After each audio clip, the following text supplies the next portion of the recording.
Thank you all for being here on this difficult day. As you know, my name is Jeanine Pirro. I am the United States Attorney for the District of Columbia, and I am joined here by several individuals who represent agencies who have been working around the clock since this horrific event happened. To my left, we have the director of the FBI.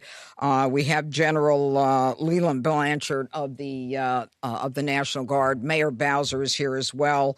We have Frank Saldana of the DEA, Chris Hecht of DHS, Executive Assistant Chief Jeffrey Carroll of the MPD, Darren Cox of the Washington FBI Field Office, and a Special Agent in Charge, Samuel Ward of the ATF in Washington.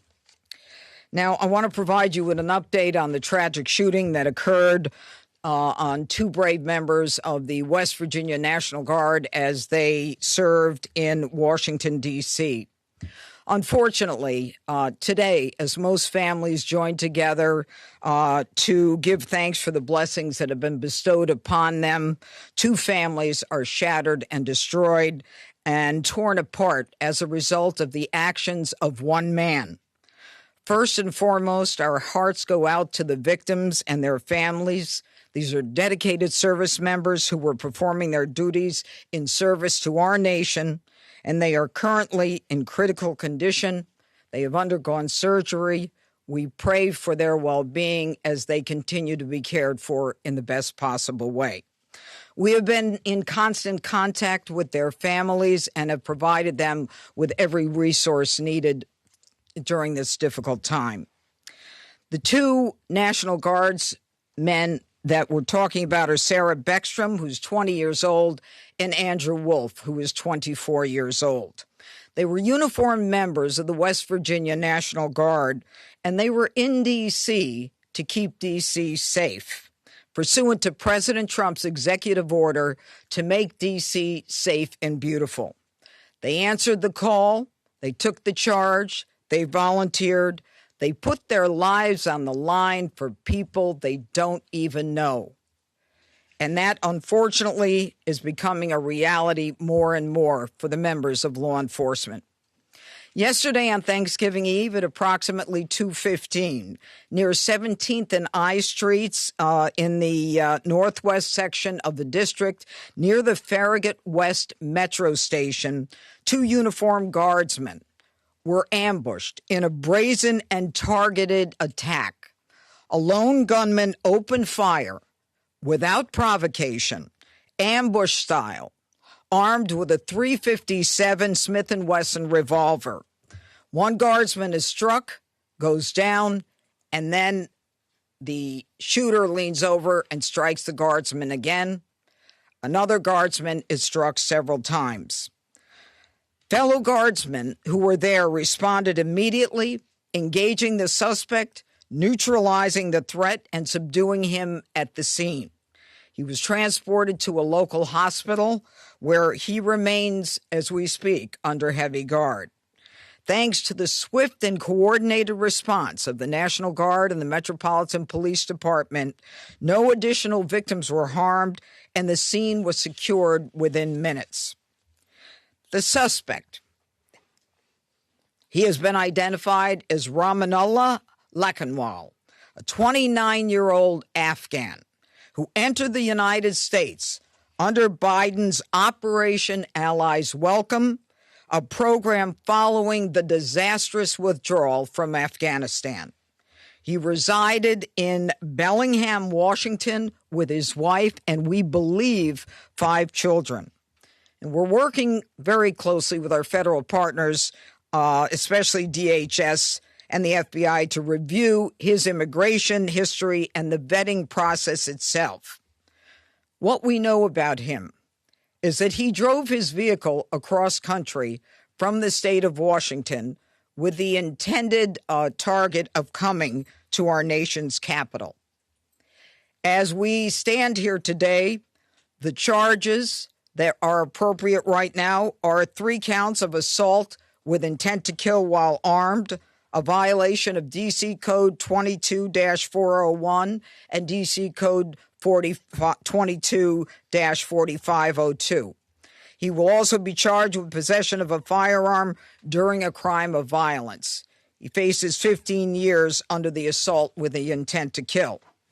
We intend to continue monitoring what the charges will be, depending upon the well-being of the guardsmen.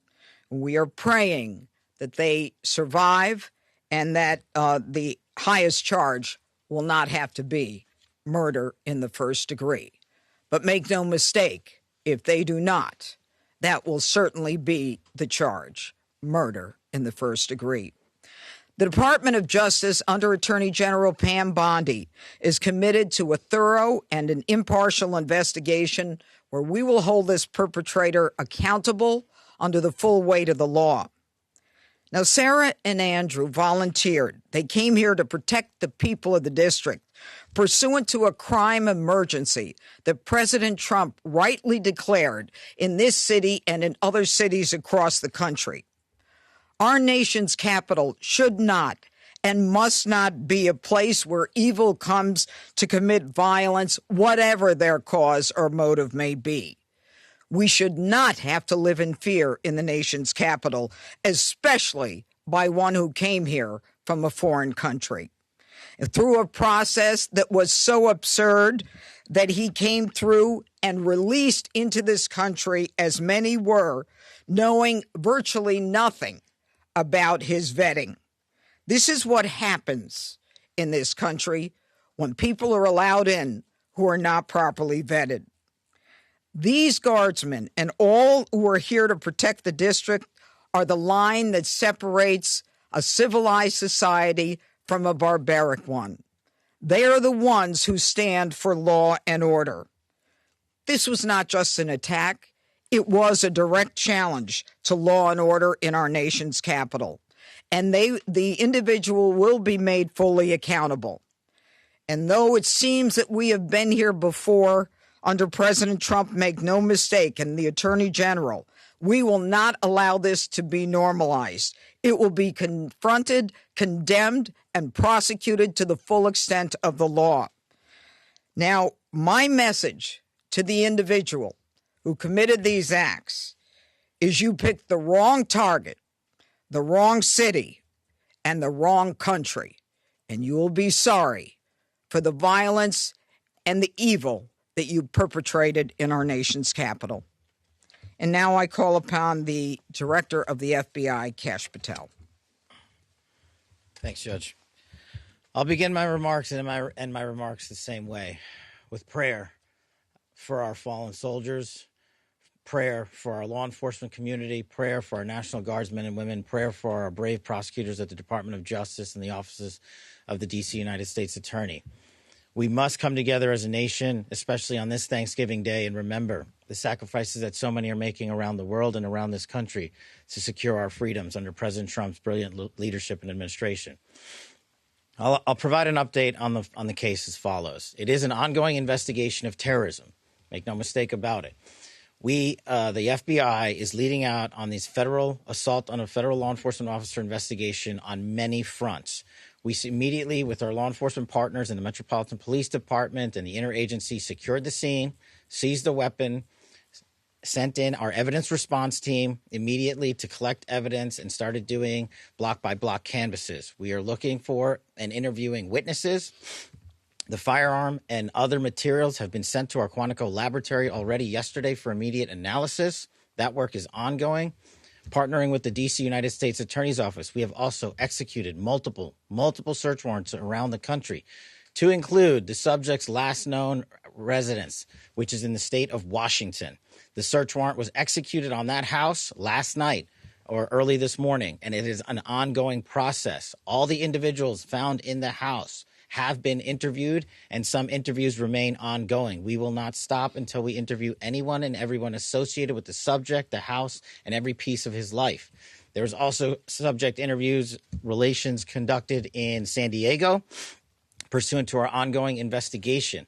So, as the judge noted, this is a coast-to-coast investigation being led right here in Washington, D.C., and this subject definitely did pick the wrong country. And we will rise together as a nation to show the world what we do here And we are thankful that we have the Attorney General's brave leadership and President Trump's brave leadership and priorities to safeguard our communities. I also spoke to Director of the CIA, John Ratcliffe, last night, and Secretary of War, Pete Hegseth. There is confirmation now that the subject had a relationship in Afghanistan with partner forces. We are fully investigating that aspect of his background as well, to include any known associates that are either overseas or here in the United States of America. That is what a broad-based international terrorism investigation looks like. We will provide continuous details to the American public while at the same time not jeopardizing the ongoing prosecution to ultimately hold this perpetrator accountable in our courts of law. We will provide as much transparency as possible, but as you can see, the breadth and scope of this investigation will continue.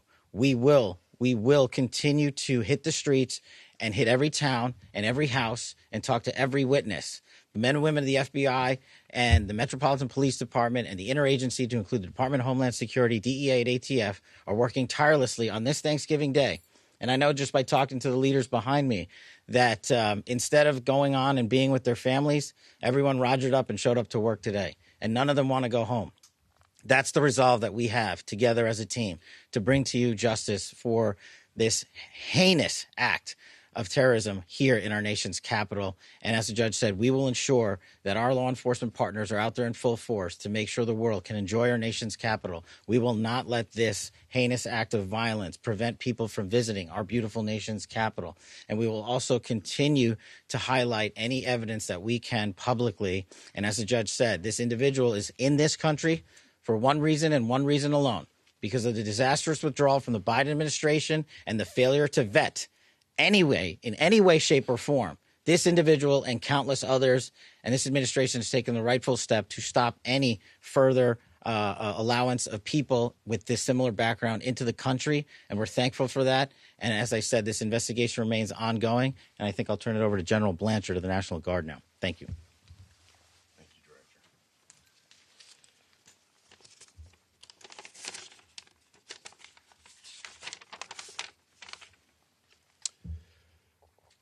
All across America this morning, families are waking up. They'll spend the day with their children, their brothers, sisters, husbands, wives, friends from across the community.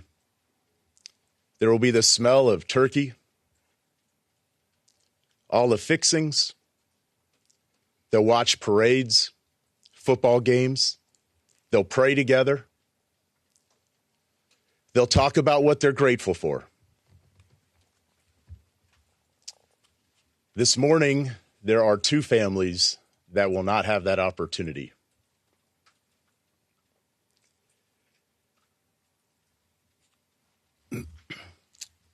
Andy and Sarah's families, they're spending the day reflecting on the past. And in the days coming, they'll reflect on and think about what could have been, what might be. Because regardless of the outcome, we know that their lives, their families' lives are all changed forever. Because one person decided to do this horrific and evil thing.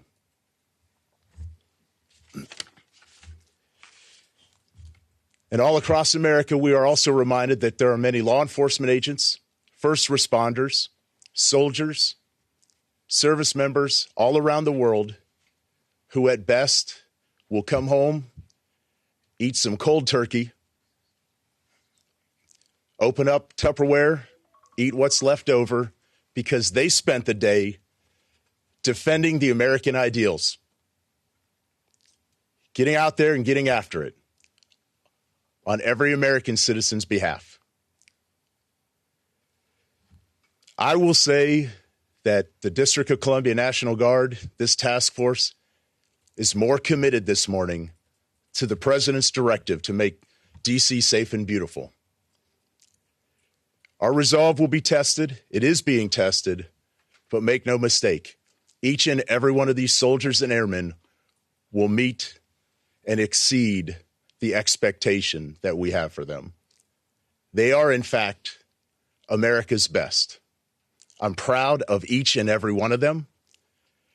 I pray for each and every one of them today, and in particular for these 2 young service members who are willing to go above and beyond and pay whatever price our nation asks of them.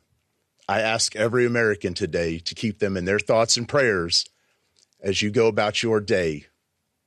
Thank you. Thank you, General. Mayor, where's Mayor Bowser? Yeah. Thank you, Judge. I'm Muriel Bowser. I'm the mayor of Washington, D.C., and I want to associate myself with the remarks of our Adjutant General from the D.C. National Guard. I want to be very clear what the judge and everyone has reported here. Somebody drove across the country, came to Washington, D.C. to attack America. And that person will be prosecuted to the fullest extent of the law. These young people should be at home in West Virginia with their families. ATF, anybody? DHS? Anyone? Okay. I also want to say that both Sarah and Andrew, I believe, were sworn in less than 24 hours before they were shot on the street in Washington. Any questions? Could you drill down on a possible motive? Have you got any information, any intelligence on a possible motive? You know, as the directors indicated, this is a fluid investigation. People are working around the clock. It's too soon to say what the motive is, but there are definitely areas that we're looking into, but not ready to say. Can you characterize a little bit about how the assailant was taken down after he opened fire? Yeah, he got shot By another guard? by another guardsman, yeah. You mentioned earlier that he had the shooter had initially shot one of the guardsmen, then leaned over as they were on the Shot him ground, again. Shot again. Yep. How many shots are we? Well, the specific number. Look, he had a .357 Smith & Wesson revolver. Okay, so I believe that's a 6-shooter. Yeah. So that kind of tells us how many shots he had. Yes. Judge, you had mentioned we've been here before because we have. It was May when we were last here.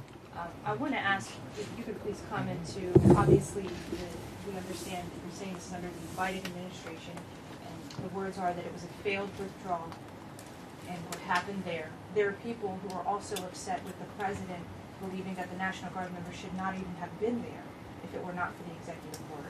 I don't even want to talk about whether they should have been there. We ought to kiss the ground and thank God that the president said it's time to bring in more law enforcement to make sure that a city that had the 4th highest homicide rate in the country was that violence was quelled. I'm not even going to go there.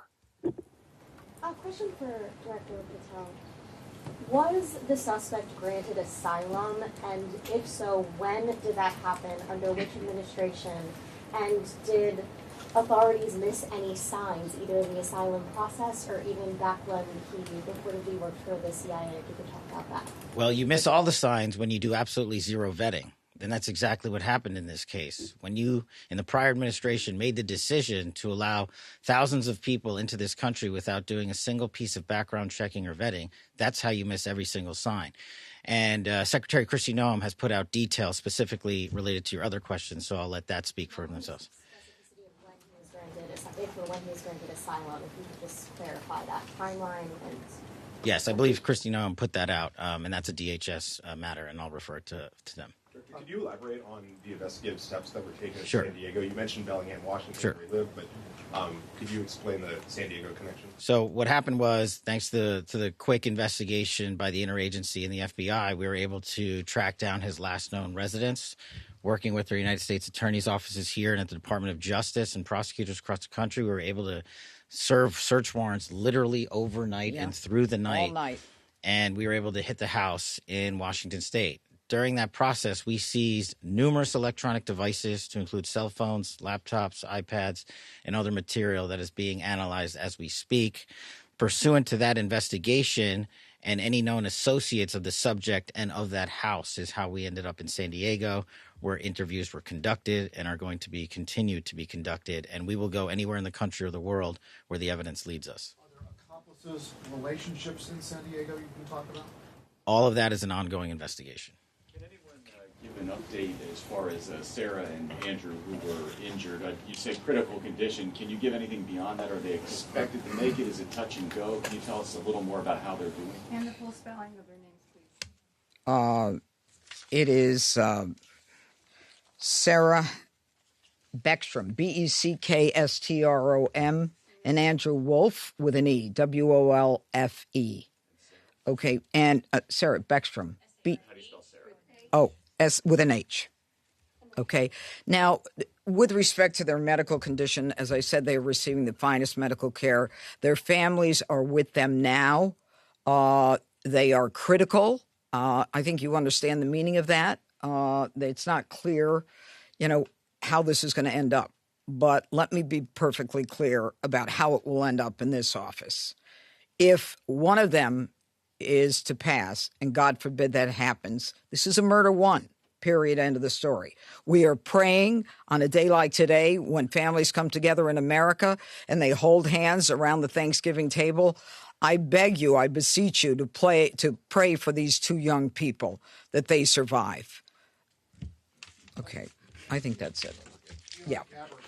Gabbard said that Thank you, he was everybody. a radical Islamist Afghan terrorist. Yeah, we're not going there. Do you have We're not going there. information on how he might have gotten radical?